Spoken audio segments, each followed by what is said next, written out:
Meu nome é Leni Ribeiro. My name is Leni Ribeiro, and I carried the curse of depression for 10 years. Several times in my family, people died. Their lives were blocked. They completely lost their minds. On my father's side of the family alone, more than 10 people went crazy.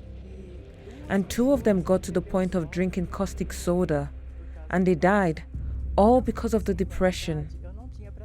Until the age of 35, I had practically nothing. And when the depression started, I was really scared. I thought, am I the next one? Because in my family, they used to say, in our family, everyone dies due to depression. And then I started to seek help from a psychiatrist. I took a lot of pills that had an effect on me for a couple of days. But suddenly, they didn't work anymore. Then the doctor would increase the dose. I started to lie down most of the time. I am a professional tailor, and I am good at what I do. But because of the strong pills I was taking, I started to forget. I stopped working because I didn't know how to sew anymore. My memory was gone. I went to the witch doctor. I attended a Catholic church. From the church, I would go to the witch doctor and vice versa. But my problem wasn't solved. And life went on like that, getting worse each day.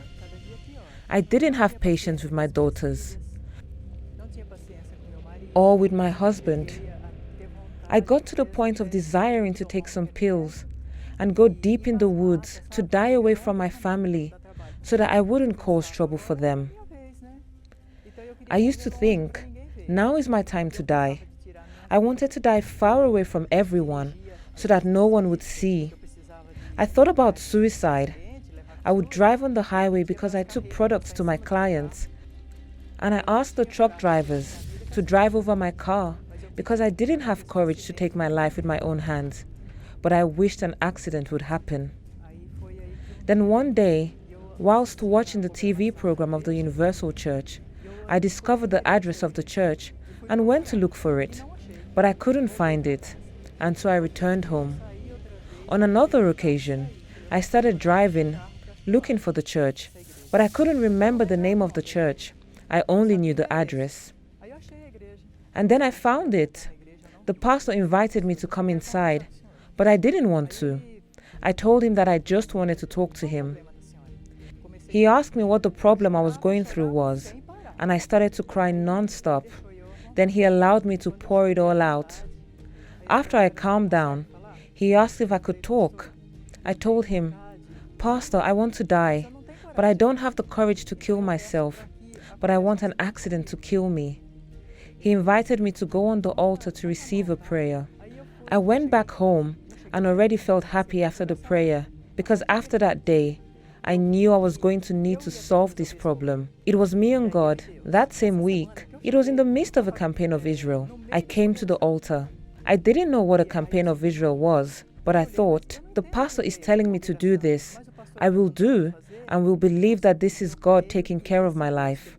I said, from this day forward, never again will I desire my own death, because I don't have the courage to take my own life, nor do I have the right to take my own life.